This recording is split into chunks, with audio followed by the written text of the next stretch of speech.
Hello my dear friends, welcome to my channel nursing journey. तो friends, last lecture में हमने start किया था मैटरनिटी नर्सिंग, जिसमें हमने देखा था फीमेल रिप्रोडक्टिव सिस्टम, जिसमें external genitalia, internal genitalia and accessory reproductive organs हमने सीखे थे। तो इस लेक्चर में हम आज मेंस्ट्रुअल साइकिल सीखने वाले हैं। ओके, तो चलिए स्टार्ट करते हैं। So, menstruation is the discharge of bloody fluid containing endometrial cells, glandular secretions and blood cells that last for 3 to 5 days. Okay, इसमें bloody fluid होता है जो कि endometrial cells, glandular secretions and blood cells से contain होता है। ये 3 to 5 days तक होता है। The average length of a menstrual cycle, average length क्या होता है menstrual cycle का? It is 28 days, but it varies from 21 to 35 days. Okay, इसमें 21 to 35 days तक का डिस्टेंस हो सकता है। ये शॉर्टर भी हो सकते हैं या फिर लॉन्गर भी हो सकते हैं, but normal is 28 days. The menarche क्या होता है? A woman's first menstruation typically occurs around the age of 12. ये टिपिकली 12 एज को होता है first menstruation. Menopause means the end of a woman's reproductive phase, commonly occurs between the age 45 and 55.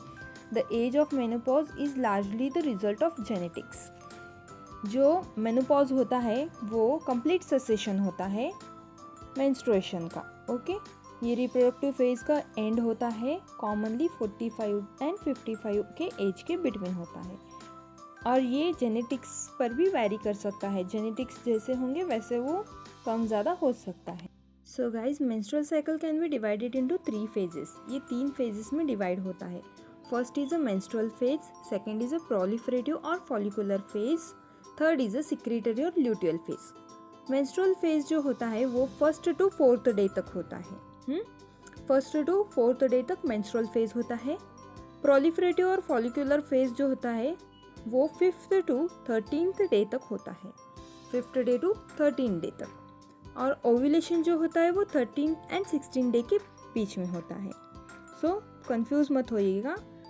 Menstrual phase होता है 1st to 4th day, proliferative phase होता है 5th to 13 day, and in between 13 to 16 day ovulation होता है.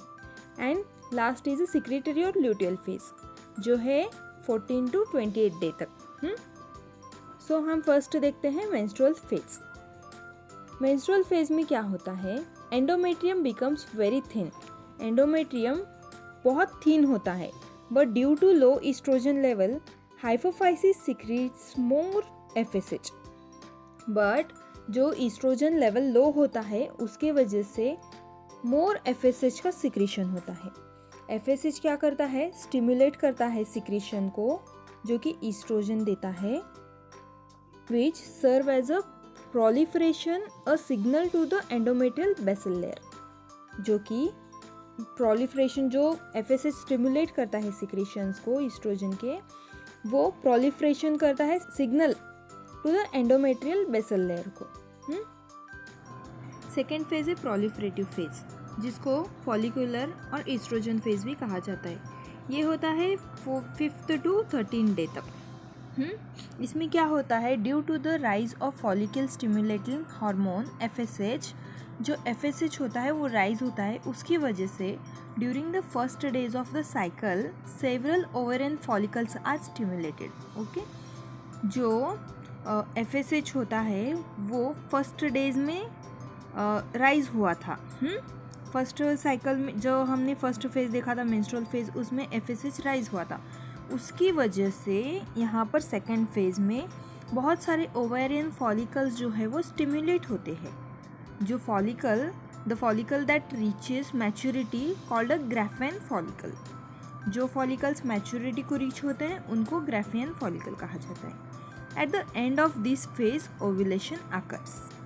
At the end of this phase, ovulation occurs between 13th and 16th day. Okay? 13 day को follicular stage complete हो जाता है. यहाँ पर 13 से लेके 16 डे के बीच में ओव्यूलेशन होता है. So the last phase is secretory और ल्यूटियल फेज, जिसको प्रोजेस्टेरॉन फेज भी कहा जाता है. ये होता है 14 to 28 डे के बीच में. 14 to 28 डेज तक सिक्रेटरी और ल्यूटियल फेज होता है. यहाँ इसमें क्या होता है, corpus luteum solid body formed in a ovary after the ovum has been released into the fallopian tube. एक सॉलिड बॉडी फॉर्म होती है जिसको कॉर्पस ल्यूटियम कहा जाता है। जब ओवम रिलीज हो जाता है फैलोपियन ट्यूब की तरफ, उस वक्त कॉर्पस ल्यूटियम ये फॉर्म होता है। Produces significant amount of progesterone which plays a vital role in making the endometrium receptive to implantation of blastocyst. ये क्या करता है, कॉर्पस ल्यूटियम प्रोड्यूस करता है सिग्निफिकेंट अमाउंट का प्रोजेस्टेरॉन जो कि प्ले करता है एक वाइटल रोल। क्यों?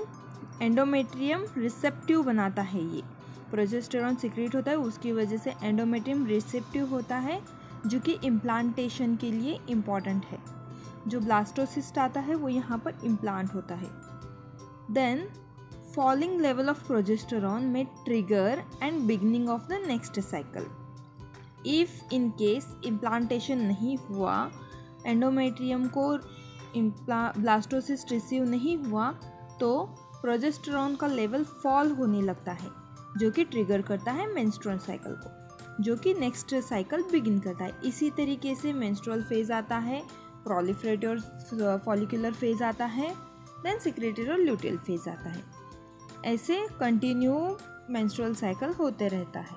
ओके, आई होप फ्रेंड्स ये वीडियो आपको समझ में आया होगा। If any questions comment box में कमेंट कीजिएगा। For more videos like, share and subscribe my channel. Thanks for watching. Bye bye.